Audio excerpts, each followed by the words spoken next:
Hi guys, Empyrean Ilynav has just come out. I read through her kit and kind of took a look at, I guess, the overall theme of how she looks like she's supposed to be played, how the epicseven devs, I guess, portrayed them, and how they want her to be played. And let me start off by saying this character looks absolutely fantastic. She is one of the nicest looking characters I think I've ever seen in the game. Granted, she maybe doesn't fit with some of the design aspects, but this animation, as you're seeing on screen right now, is absolutely perfect. It looks great. And is her kit good?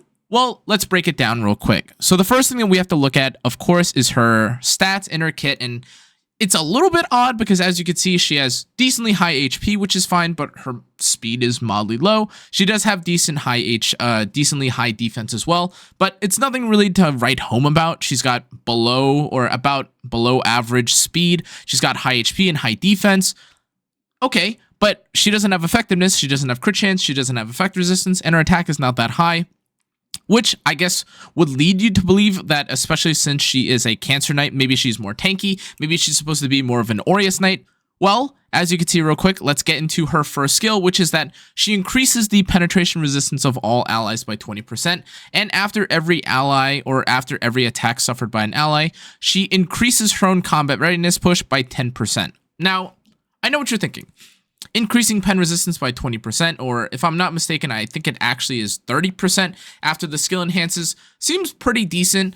Some people have theorized maybe this is pretty good against a character like Emma Ludwig, but I don't know how much I agree with that, because most of the time Emma Ludwig will be paired alongside a defense break, or you'll be sealing someone like this is passive with someone like Knockwall or Emma Luna. Whatever the case is, I don't actually think that the pen resistance is that effective in countering cleave specifically. That's besides the point, though. Pen resistance is kind of nice if you're trying to fight against or trying to avoid characters that just 100% pen you for fun. Okay, regardless though, CR push on a skill may seem kind of decent, so that's her skill 2. Let's move on to her skill 3 though, which is Unyielding Blow, and it reads as attacks the enemy with a spear, inflicting injuries before dispelling 2 debuffs from all allies and granting Indomitable for 2 turns. It says that the damage dealt increases proportional to your total max HP, and it also, of course, injures, and you get injury each time that you do it. Indomitable, of course, reads that it is increased defense and effect resistance by 30%, and it is undispellable. Important to remember here is that if you are unbuffable, you can't receive Indomitable, although it is undispellable, so just keep that in mind. A lot of characters nowadays do unbuffable you, and if you're trying to get something like ML Haste's buff off, or whatever the case is, you're not able to do that if they unbuffable you, aka if you're fighting against someone like Para, or if you're fighting against literally anyone, Angel of Light, that unbuffables you. Now, here's the thing about this. This skill looks absolutely fantastic. It is one of the best looking skills I've ever seen. It is probably tied for how good her old or normal Ilynav's skill looks.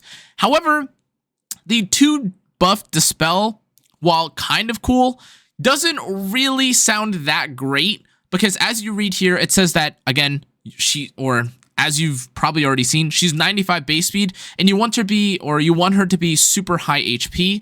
So if you want to be something like 35, 40k HP, either you're gonna have to have really cracked HP, or you're gonna have to be kind of slow. Now, there are some people that are running fast ML Senya right now to kind of cheese out wins in PvP and such, which could mean that in some cases, maybe the Dispel is nice enough, and maybe you end up running her as someone that is really fast. However, you're essentially doing the equivalent to just cleansing, and it feels a little bit weird because characters that typically apply injury want faster, or want to be a little bit slower, be on counter and kind of punish you, or just be on injury set to kind of make more or get more value out of the injury built into their kit, or double down on the injury in their kit.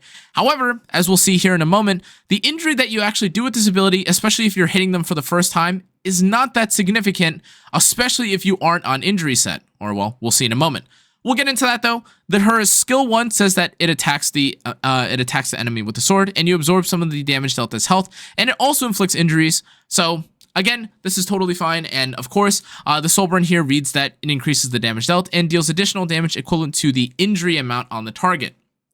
Now, as you could probably tell by this point, it feels like she's somewhat of a cleanser while also trying to injure, and it feels like she would be great against slower team compositions, or good against characters like ML Haste, or good against team compositions that try to blind you or debuff you. And this is literally what she was made to counter. Characters right now like Senya and ML Haste may kind of be annoyed by this, again, especially because it looks like she's going to be on the tankier side with her having 7.6k base HP and her having things like Cleanse and her also giving the defense of the whole team and having ER. Granted now, characters like Senya and Haste do have built-in defense pen, so not sure exactly who Empyrean Ilynav is supposed to be countering here, but this is worth looking into or worth considering, and as you'll see in a moment, this is actually who they end up running into her. However, something that you'll notice is that, again, even on the Empyrean Ilynav that they have built up here, they have her alongside ML Ken, they have her alongside Maid Chloe, and they also have her alongside Crimson Armin. By no means is she a dedicated damage dealer in this case, and you do also have someone, again, like the martial artist Ken, that does like a decent amount of damage or a decent amount of the carrying. Okay, sorry, let me move on to this and just have B-roll playing. But yeah, as you can see, she does a little bit of the cleansing, and I guess if you're trying to prevent yourself from getting hit or dying against Def Pen units like the ML Haste and the Candy here, having the pen shred or having the pen resistance is kind of nice.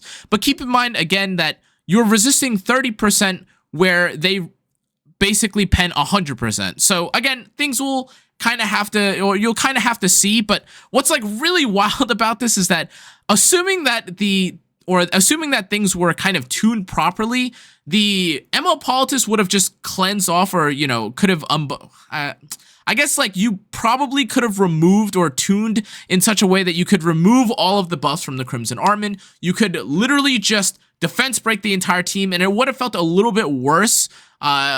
It just feels a little bit odd, in my opinion, to have all these different variables on the like left side team here. Yes, in theory, the defense break from Ambitious Tywin would get kind of, I guess, countered by how much resist there is and all the defense and all the different effect resistance effects here.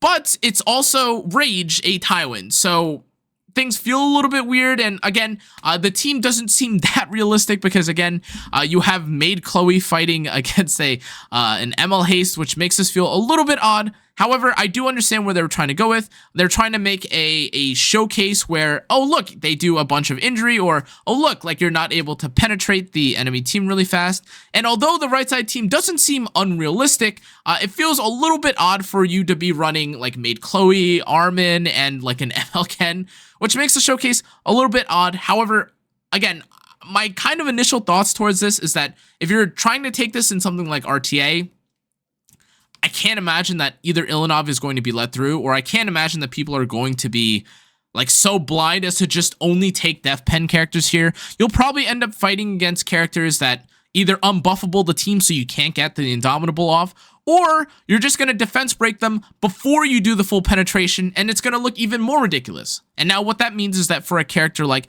maybe Janua, okay, now maybe you aren't able to just one-shot someone from full without a defense break. Now you're just going to use Ambitious Tywin and then one-shot them anyways. So it feels a little bit odd in my opinion. These are just kind of my preliminary thoughts on her as well. But just in general, I feel like the character is definitely really, really great in terms of design.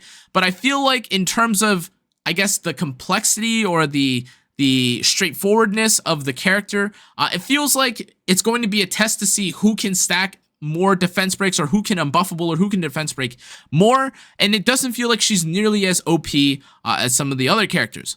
That being said, maybe there'll be a team composition where people will take the Ambitious Tywin alongside the Empyrean Ilynav, and then you kind of get rid of your guaranteed defense break, or you get rid of your guaranteed defense breaks here. However, from what I can tell right now, it feels like at times it would just be easier if you, instead of try to resist defense breaks, you just give yourself the immunity, or you just give yourself someone like the Senya, who, again, cleanses the backline, has a huge barrier, and then kaboom, you just blow up the team anyways. Anyways, though, guys, again, I think she looks really cool. I think she's probably one of the nicest looking characters that we've seen in a minute. I'm quite excited for this character. I'll probably end up pulling for her. But honestly, stylistically, I don't really know when you would pick this character outside of when you're trying to injure a character like ML Haste. However, again, who knows if someone will even, again, like kind of, I guess, like, I don't know if anyone would ever see Empyrean Ilynav and then go, okay, and now here's where I take all defense penetration characters, as opposed to just taking multiple defense breaks and then just blowing her up and cleaving against her. Who knows though? Anyways though, guys, that's gonna be it for this video. Thanks again for watching. If you enjoyed, make sure to check out the rest of my socials. Yeah, pretty excited for her. I'm excited to see how people develop or try to play around her, play with her. But yeah, injury in this sense, I don't know if it looks that good because, again, people will probably just end up using Death Dealer Ray or, I don't know, something like Laya against her. Maybe, I don't know, maybe that won't be the case because of her injuries. But yeah, anyways, guys, that's going to be it for this video. I'll see you guys all next time. Stay safe, stay healthy. Good night.